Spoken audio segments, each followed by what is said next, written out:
السلام علیکم ورحمۃ اللہ. اشهد ان لا اله الا الله وحده لا شريك له واشهد ان محمدا عبده ورسوله. اما بعد فاعوذ بالله من الشیطان الرجیم. بسم اللہ الرحمن الرحیم. الحمد للہ رب العالمین الرحمن الرحیم مالک یوم الدین. ایاک نعبد وإياك نستعين اهدنا الصراط المستقيم صراط الذين أنعمت عليهم غير المغضوب عليهم ولا الضالين.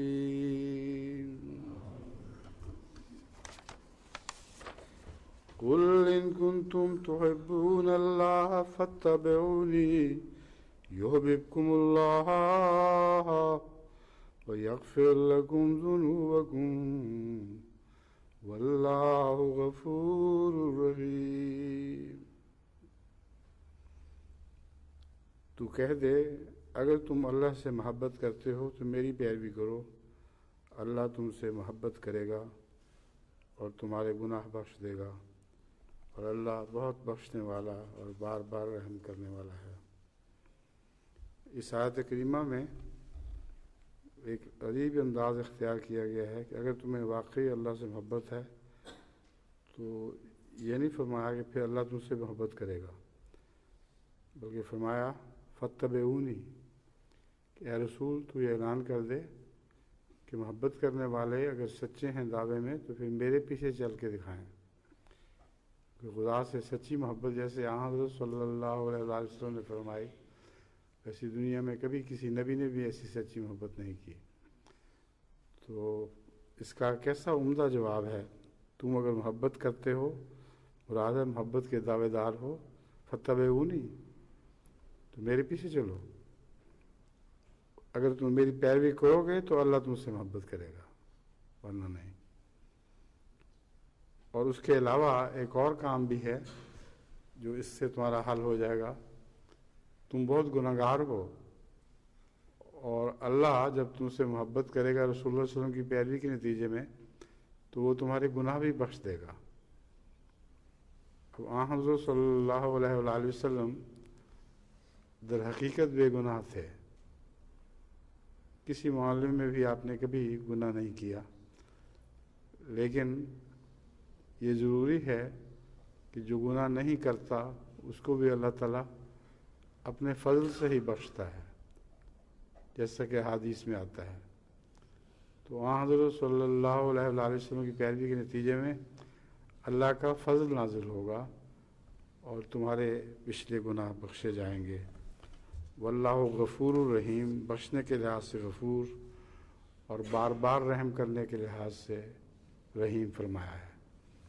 اب یہاں بار بار رحم کی وجہ یہ کہ یعنی استعمال کرنے کی وجہ یہ ہے کہ بندے تو بے حد گناہوں میں ملوث ہوتے ہیں اور ان کو بار بار خدا تعالیٰ کی طرف رجوع کرنا ہوتا ہے، اور اس کے نتیجے میں غفور ہونے کے لحاظ سے وہ ان کے سارے گناہ بھی بخش دے گا اور بار بار متوجہ ہونے کی وجہ سے اس کے حضور وہ اپنی رحیمیت کا سلوک فرمائے گا، یعنی بار بار ان کی توبہ قبول فرما لے گا. اب چند آیات ہیں جو ذرا لمبی ہیں لیکن ان میں بعض دیگر مسائل بھی حل فرمائے گئے ہیں، اس لیے میں پوری آیات آپ کے سامنے رکھتا ہوں. ان میں سے ہر آیت رحیم پر ختم نہیں ہوتی مگر آخری آیت غفور رحیم پر ہی ختم ہو رہی ہے. کیف یہد اللہ قوما کفروا بعد ایمانہم وشہدوا ان الرسول حق وجاءہم البینات، کیسے اللہ تعالیٰ ہدایت بخش سکتا ہے ایسی قوم کو جو ایمان لانے کے باوجود پھر کافر ہو گئے. وشہدوا ان الرسول حق، اور انہوں نے حقیقت میں گواہی دی تھی کہ اللہ کا رسول سچا ہے. وجاءہم البینات، اور ان کے پاس کھلے کھلے نشانات آ گئے تھے. واللہ لا یہدی القوم الظالمین، اللہ تعالیٰ ظالموں کی قوم کو ہدایت نہیں دیا کرتا. اب اس آیت سے تو معلوم ہوتا ہے کہ وہ لوگ کبھی بھی ہدایت نہیں پائیں گے. اور ان کی جزا کیا ہے؟ اولئک جزاؤہم ان علیہم لعنت اللہ والملائکۃ والناس اجمعین، ان کی جزا یہ ہے کہ ان پر اللہ کی لعنت ہے اور فرشتوں کی لعنت ہے اور تمام بنی نوع انسان کی لعنت ہے. خالدین فیہا، وہ اس لعنت کی حالت میں ہمیشہ رہیں گے. لا یخفف عنہم العذاب ولا هم ینظرون، اور ان سے عذاب کو ہلکا نہیں کیا جائے گا اور نہ وہ کوئی مہلت دیے جائیں گے.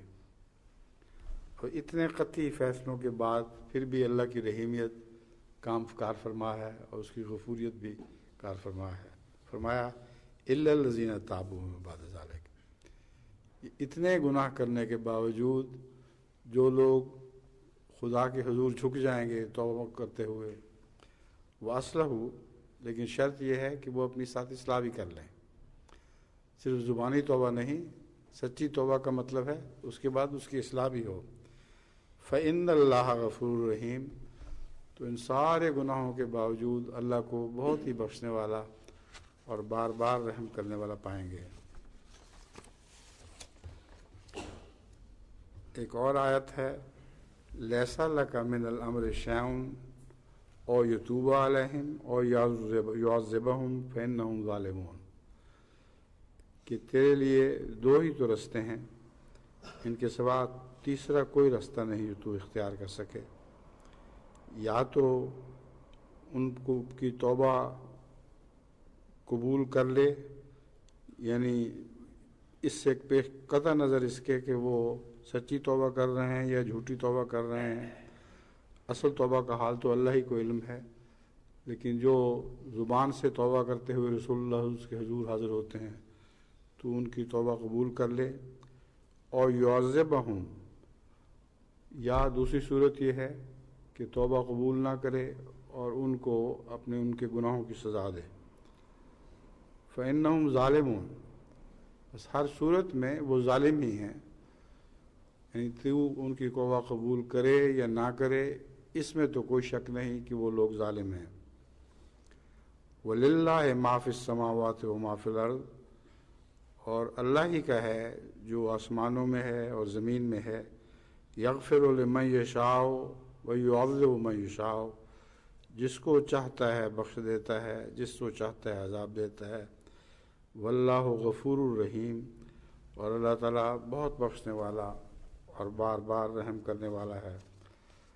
بس ظالم لوگوں کے لیے بھی مایوسی، آخری مایوسی کا کوئی مقام نہیں. ان کو یہ معلوم ہونا چاہیے کہ اللہ تعالیٰ دلوں کا حال جانتا ہے، اور جس نے سچے دل سے توبہ کی ہو اس کی توبہ قبول بھی کرتا ہے اور بے حد بخشنے والا ہے. یعنی کتنے بھی گناہ ہوں ان سب کو بخشنے کی طاقت رکھتا ہے، اور عذاب بھی جس کو چاہتا ہے دیتا ہے. مگر جس کو چاہتا ہے سے مراد یہ نہیں ہے کہ اس میں کوئی جبر ہے، کیونکہ من یشاء کے متعلق حضرت اقدس مسیح موعود علیہ الصلوۃ والسلام نے بارہا یہ وضاحت فرمائی ہے کہ جس کو چاہتا ہے سے مراد یہ ہے جس کے متعلق اس کا دل راضی ہو، یعنی اللہ کا راضی ہو اور جانتا ہو کہ وہ بخشش کے قابل ہے یا اس کی توبہ قبول ہونے کے لائق ہے. تو یشاء میں ہمیشہ یہ معنی لینا چاہیے واللہ غفور الرحیم، اور اللہ تعالیٰ بہت بخشنے والا اور بار بار رحم فرمانے والا ہے. اب مسائل والی بعض آیتیں ہیں، ان میں مختلف مسائل بھی بیان ہوئے ہیں اور پھر رحمیت کا بھی تذکرہ ہے.